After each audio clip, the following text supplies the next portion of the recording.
DCP మాట్లాడుతున్నాడు. ఉదయం 7:30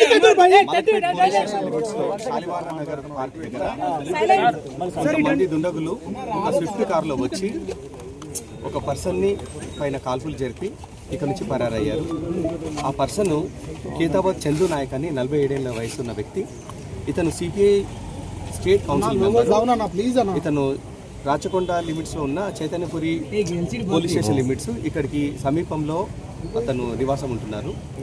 అయితే ఉదయం వాక్కి వచ్చినప్పుడు కొంతమంది అన్నోన్ పీపుల్ వచ్చి ఇక్కడ ఇతని పైన ఫైర్ చేయడం జరిగింది.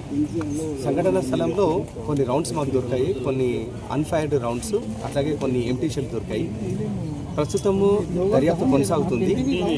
ఈ కారులో ఉన్న వ్యక్తులు ఎక్కడి నుంచి వచ్చారు ఆ రూట్స్ అన్ని వెరిఫై చేస్తున్నాము. ఈ ప్రాంతంలో సీసీటీవీ కెమెరాలు వెరిఫై చేసి అనుమానితులు ఎవరంటే వాళ్ళని వెరిఫై చేసే దర్యాప్తు కొనసాగుతుంది. సార్ కారణాలు ఏమైనా గుర్తించారా? ఇందులో ఇక్కడ దొరికిన రౌండ్స్ ప్రకారం ఒకటే తుపాకీ వాడినట్టు తెలుస్తుంది. ఇంకొంచెం వెరిఫికేషన్లో మా దర్యాప్తులో ఇంకొంచెం మాకు టోటల్ 5 రౌండ్స్ దొరికాయి. అందులో 3 ఫైర్డ్ రౌండ్స్ ఎంటీ షెల్స్, మిగిలిన 2 రౌండ్స్ అన్ఫైర్డ్ రౌండ్స్ అక్కడ సంఘటన స్థలంలో దొరికాయి. ప్రెజెంట్ ఇక్కడ క్లూస్ ఆధారంగా ఎంతమంది వ్యక్తులు ఇక్కడికి రావడం జరిగింది సార్ ఈయన ఫైరింగ్ చేసేటప్పుడు? ఈ సంఘటనలో 3 లేదా 4 వ్యక్తులు ఇన్వాల్వ్ అయ్యారని చెప్పి ప్రాథమికంగా తెలుస్తుంది. అంటే ఇతని మీద ఏమైనా గతంలో మర్డర్ కేసులు ఇన్వాల్వ్మెంట్ ఉందా సార్ చందు నాయక్? మాకు ప్రాథమికంగా తెలిసిన దాని ప్రకారము ఒక కేసులో ఉన్నాడు ఇతను. ఎల్బీ నగర్ పోలీస్ స్టేషన్ సంబంధించి ఒక కేసులో అక్యూజ్గా ఉన్నాడు. 2వ కేసు సంబంధించి ప్రాథమికంగా తెలిసింది వివరాలు, ఇంకా పూర్తి స్థాయిలో వివరాలు సేకరిస్తున్నాం.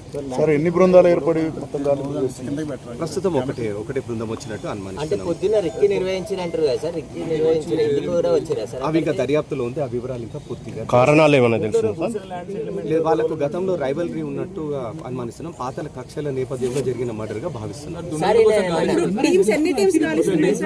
దాదాపు 10 టీంలు అక్యూజ్డ్ కోసము ఈ కార్ ఎక్కడి నుంచి వచ్చింది, అట్లాగే ఈ పర్సన్ యొక్క బ్యాక్గ్రౌండ్, అనుమానితులను వెరిఫై చేయడానికి 10 దర్యాప్తు బృందాలు ఇందులోకి వచ్చాయి.